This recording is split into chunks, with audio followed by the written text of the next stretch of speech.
Bo día de novo, iniciamos esta sesión extraordinaria urxente do pleno convocado para hoxe ás 11:15, que ten dous asuntos. O primeiro deles o pronunciamento sobre a urxencia da sesión. Está motivado no documento que teñen como asunto número 1 e, polo tanto, como en cada pleno extraordinario urxente, pois, por ter vencido o prazo de exposición pública o 24 de decembro e ser de interese xeral que quede rendida a conta xeral no exercicio 25, pois ese é o motivo para a convocatoria, aproveitando tamén que hoxe tivemos o pleno extraordinario de orzamentos.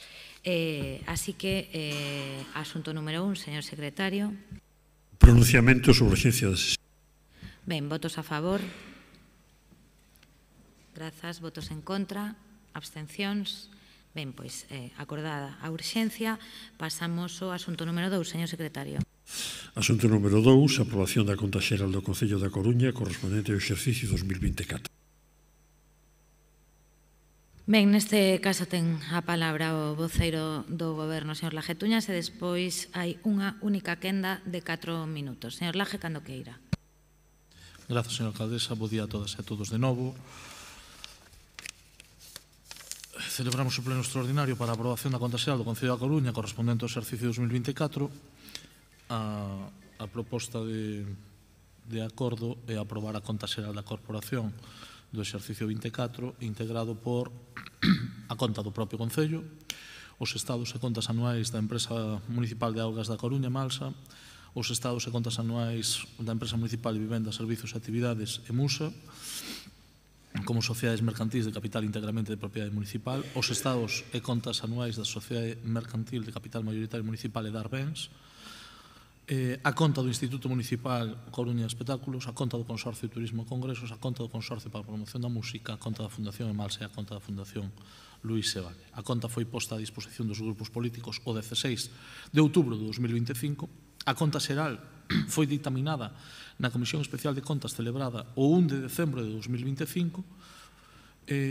Publicouse no Boletín Oficial da provincia o 2 de decembro e o expediente permaneceu exposto ao público durante 15 días, entre o 2 e o 24 de decembro. Durante este período non se registrou ningunha alegación.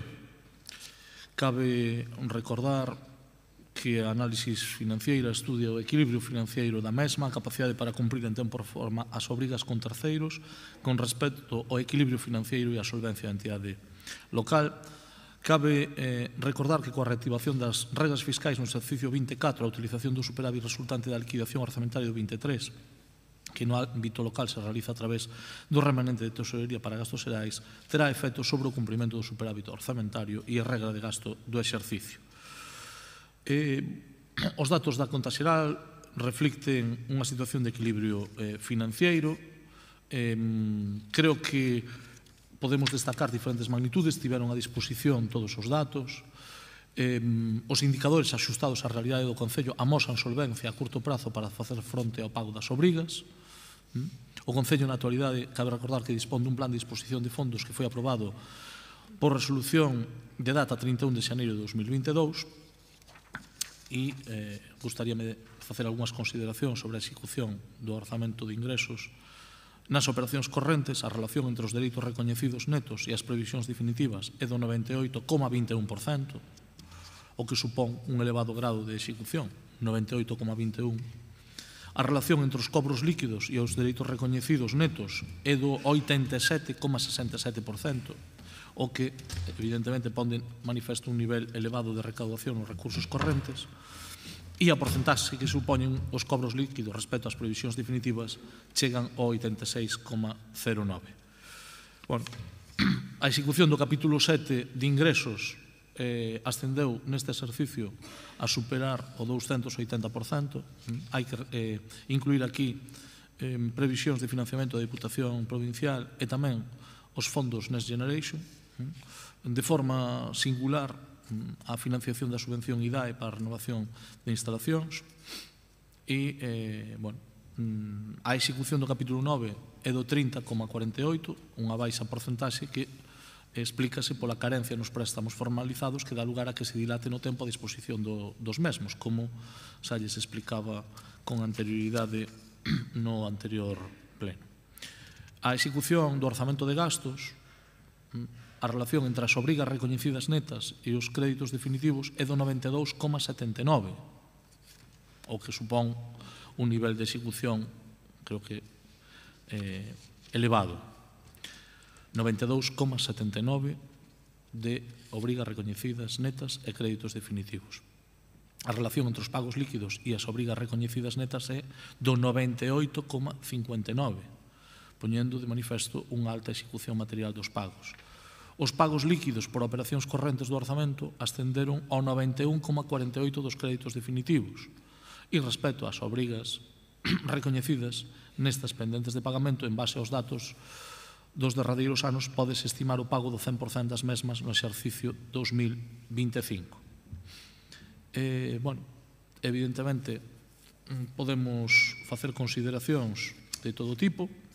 Creo que, sendo conscientes de que hai un indicador que é o cociente legal de aforro neto, que eu creo que hai que destacar, o detalle do cálculo deste cociente inclúese xa no propio informe de estabilidade orzamentaria e a liquidación do orzamento do exercicio e o importe é de máis de 9 millóns de euros, 9.491.830. Falábamos do período medio de pago a proveedores.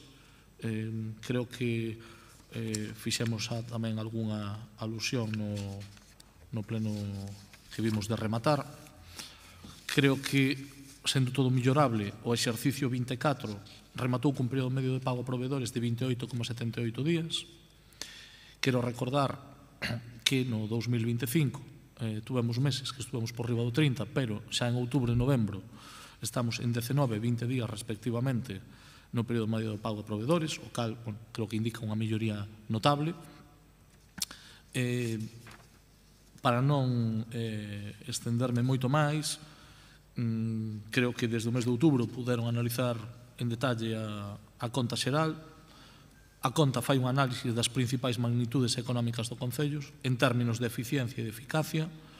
Deixa claro nos seus indicadores que este Concello se atopa nunha situación de equilibrio financiero e con capacidade demostrada para facer fronte ás súas obrigas.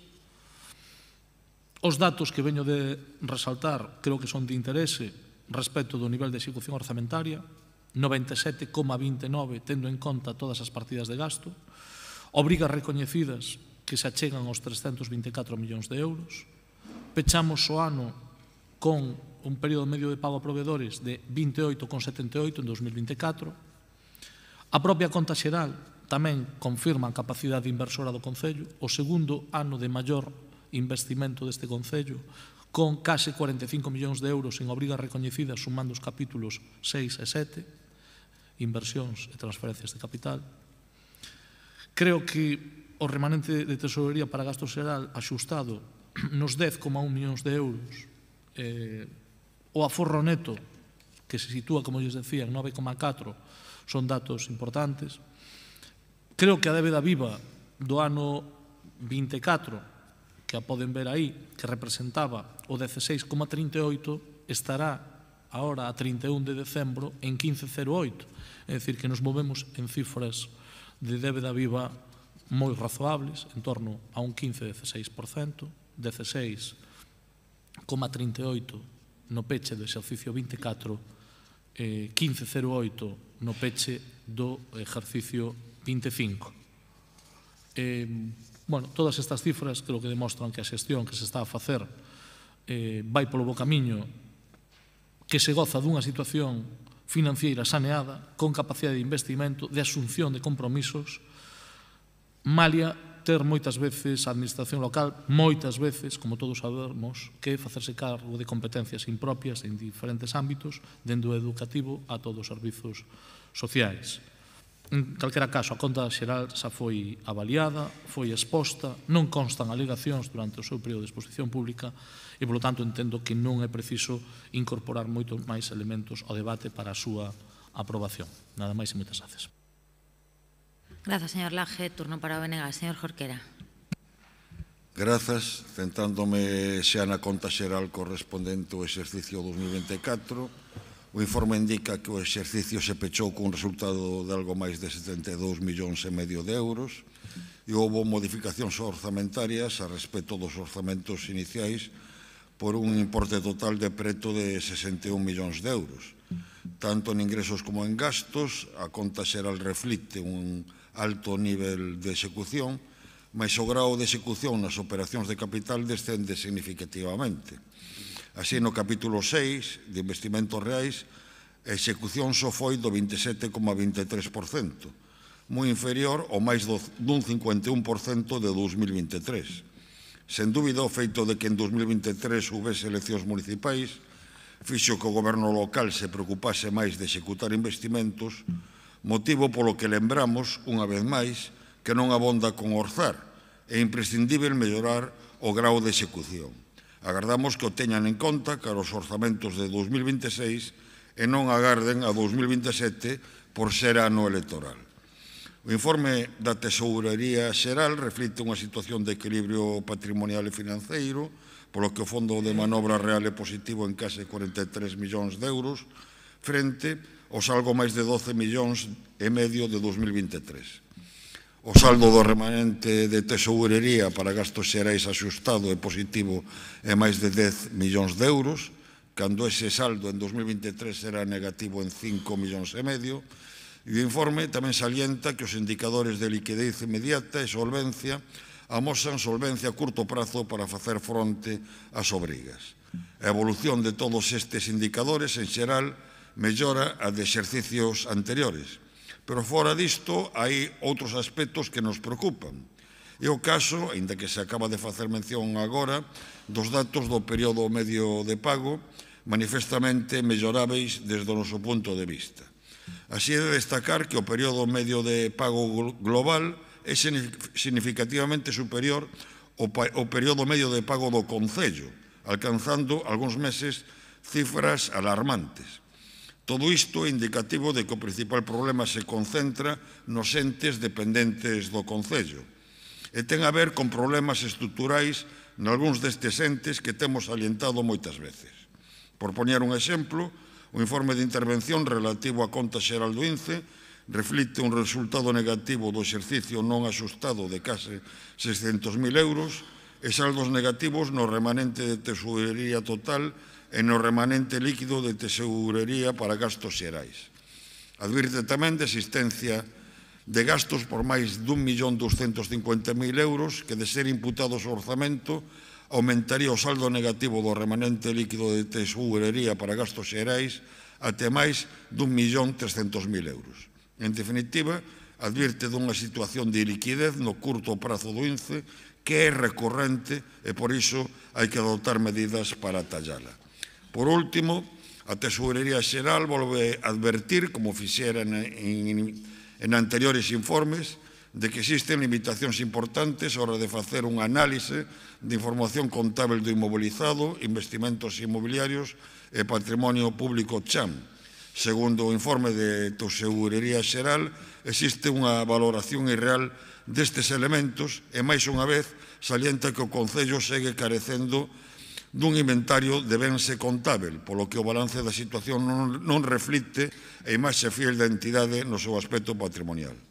Ano tras ano, as mesmas observacións e advertencias, polo tanto, a nosa pregunta é evidente: cando o Concello vai ter por fin un inventario de bens e contábil? Con todo, o BNG vai votar a favor da aprobación da conta xeral do ano 2024. Moitas grazas, o BNG. Grazas, señor Jorquera. Turno para o Partido Popular. Buenos días a todos. La manifiesta incapacidad de este Gobierno para hacer algo en tiempo y forma nos llevan a debatir la cuenta general de 2024 a escasas horas de finalizar el 2025 y justo a continuación de aprobar inicialmente los presupuestos para el 2026. Una fecha, al final de año, especialmente indicada para hacer balance y pocas oportunidades mejores para hacer un balance de las dos caras de Inés Rey, tan de moda últimamente, que analizar la misma mañana un presupuesto y una cuenta general. Porque los presupuestos son la cara al público de Inés Rey, mientras las cuentas generales son su cara en la intimidad. De las altas expectativas a la baja ejecución, del poblado navideño centroeuropeo al mercadillo de majefesa y cerdo asado, del cual la alcaldesa se declaró primera indignada cuando en realidad es primera responsable. Su cara A y su cara B. La cara A hablaba de los presupuestos de 2024 como los más altos de la historia. La cara B, la cruda realidad de la cuenta general, nos dice que en 2024 Inés Rey dejó sin gastar 112 millones de euros. La cara A hablaba de unos presupuestos centrados en los barrios y la cara B dice que Inés Rey dejó sin gastar en 2024 80 millones para inversiones en los barrios. Apenas ejecutó un 25%, 3 de cada 4 euros al limbo.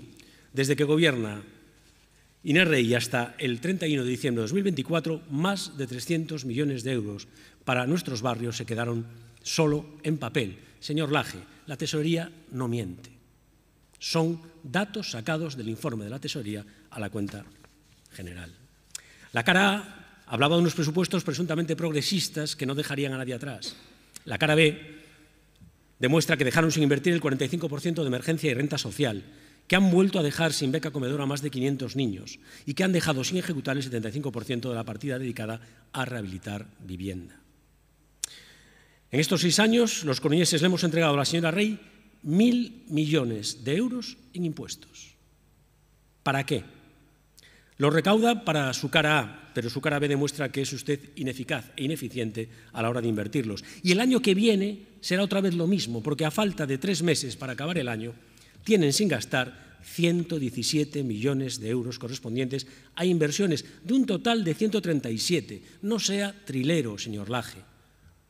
Hable del presupuesto con las incorporaciones. Y esto lo dice el informe de tesorería que acompaña al presupuesto que acabamos de debatir. Página 730 del expediente. ¿Miente la tesorería? Señora Rey, en 2020 usted destituyó a su concejala de empleo, la señora Martínez Aucón, con la excusa de la escasa ejecución de su departamento, un 16%. ¿Qué medida va a tomar usted respecto a su valido, el señor Laje Tuñas, que a falta de 3 meses para terminar 2025 apenas llega a un 20% en inversiones reales? Es tiempo de propósitos para el año nuevo, pero para acertar con estos propósitos es imprescindible aceptar la realidad. Y, señora Rey, usted tiene dificultades para distinguir cuál de sus dos caras, la pública o la privada, la A o la B, es la real. Permítanos ayudarla.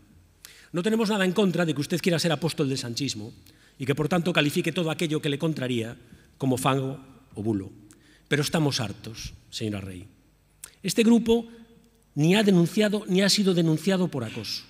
La denunciada es usted y no por nadie de este grupo. Lo ha sido por quienes en algún momento se han sentado en el suyo. E lo dejo aí Reconduza o contido porque da intervención, señor Rodríguez. Vai da conta xeral. Continúo. Y lo dejo ahí porque a quienes se sientan enfrente de este grupo siempre le ha demostrado mucho más desprecio que el que le han tenido su alcaldesa y su portavoz. Rematou o tempo. Señor Laje, turno. Muchas gracias, alcaldesa, por su generosidad. Gracias, señor alcaldesa. Tanto interés en Non celebrar ten a 50 años de la muerte del palabra, dictador señor para Rodríguez. hacerle Non hoy ten a este palabra, gran señor homenaje. Rodríguez. Nada más y muchas Non gracias. ten a palabra, señor Rodríguez. Señor Laje, ten a palabra. Gracias, señor alcaldesa.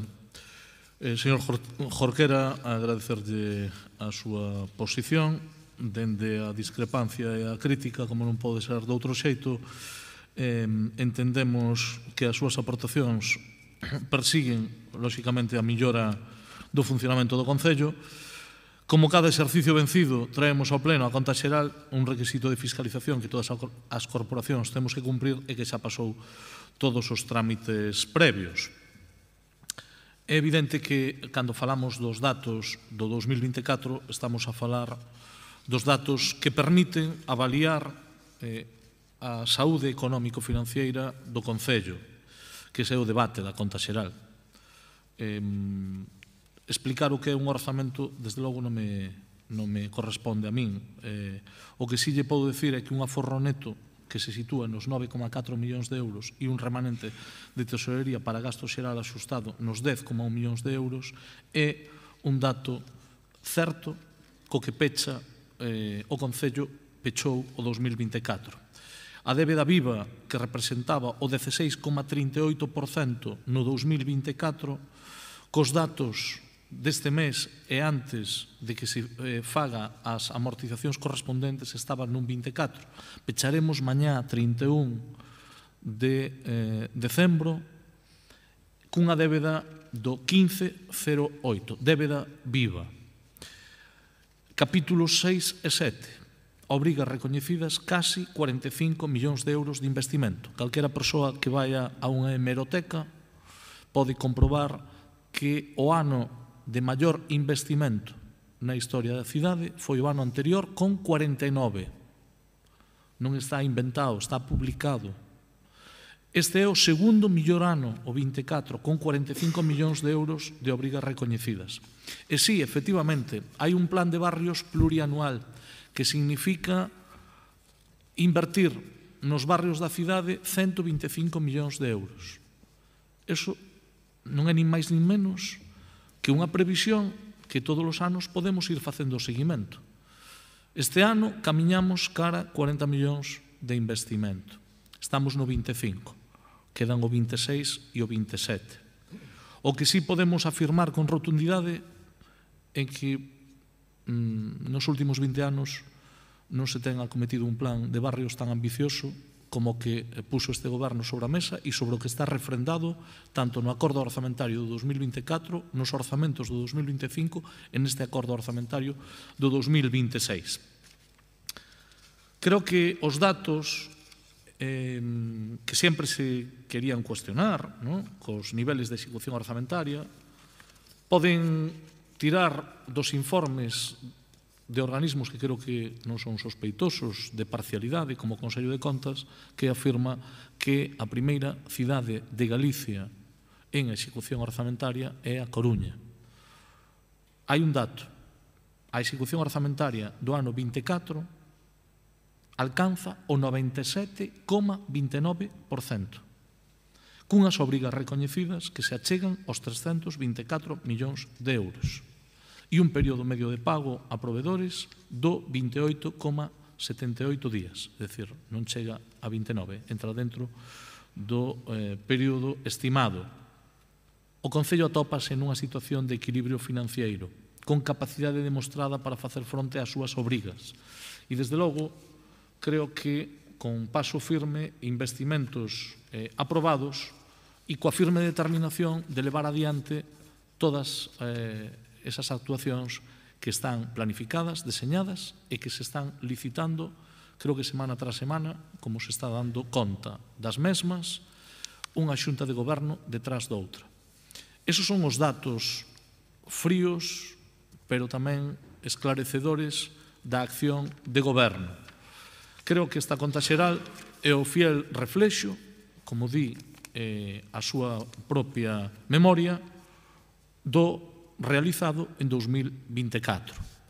Se alguén quere inventarse outras cifras, outros datos ou facer outra análise, pode facela, pero en calquera caso non responde aos datos económicos que permiten hoxe explicar cousas tan relevantes. Se falaba antes aquí das becas comedor, veu unha hora á cabeza que este Concello é o primeiro Concello de Galicia en becas comedor, destinando tantos recursos a becas comedor prácticamente como que destina toda a administración autonómica. Toda a administración autonómica. Outras administracións autonómicas multiplican por 16 o que destina a administración autonómica, que debería de facerse cargo diso, pero non se fixo. E esta cidade é a primeira cidade que destina recursos desa naturaleza moi por riba de calquera outra cidade en Galicia, concretamente duplicando a seguinte, que destina 1.292.000 euros. Por tanto, queren falar de becas comedor, podemos falar de becas comedor. Se queren falar de servicios, tamén podemos falar de servicios, en calquera caso. Segundo ano, 2024, de maior investimento da historia desta cidade, 45 millóns de euros. e nivel de execución orzamentaria dun 97,29%. Millorable? Seguramente. Todo é millorable. Non cabe a complacencia e, desde logo, sempre calquera crítica axuda a millorar e a facelo millor. Sempre digo o mesmo, pero é así. Ninguén é perfecto, pero tomar nota do que se pode millorar axuda a facer as cousas millor. Despois está outro tipo de direccións que, desde logo, teñen pouco que ver coa perfección ou coa imperfección. Os que non se equivocan nunca teñen outro tipo de calificativo. Como que estamos a discutir da conta xeral, vámonos a quedar co alto nivel de execución orzamentaria, co alto nivel de investimento en 2024 e, desde logo, con un Concello con unha boa saúde financiera e cunha débeda viva dun 15,08 a partir de mañá 31 de decembro. Nada máis e moitas gracias. Moitas grazas. Remato o debate. Procedemos á votación. Votos a favor deste asunto número 2. Grazas. Votos en contra. Grazas. Non hai abstencións. Queda aprobada. Remata aquí o último pleno do ano, así que feliz saída e entrada de ano para todos. Moitas grazas.